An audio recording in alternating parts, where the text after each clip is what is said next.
Hello, আমি সুজয় বর্মনে, আমি সাংবাদিক থেকে এসেছি।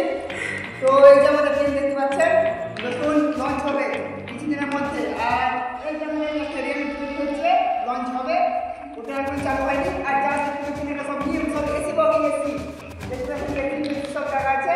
আর এই যে দেখেন যন্ত্রপাতিটা দেখেন না, এত নতুন হয়ে আছে, আর কি বলবো। আর বুঝতেই পারছেন এখন দিনের রাতে ট্রেন উঠেছে, ট্রেন উঠে যাচ্ছে, রেল ড্রাইভার ভালো না, সব উঠছে চাকরি দেখছে, চাকরি নিয়ে সব কিছু হবে না। আমরা যদি সরকার দেয় তাহলে আমরা দায়িত্ব ভালো করতে পারবো, কোনো অবস্থা আমাদের। আর সব এসি বগি আর আপনার যেখানে না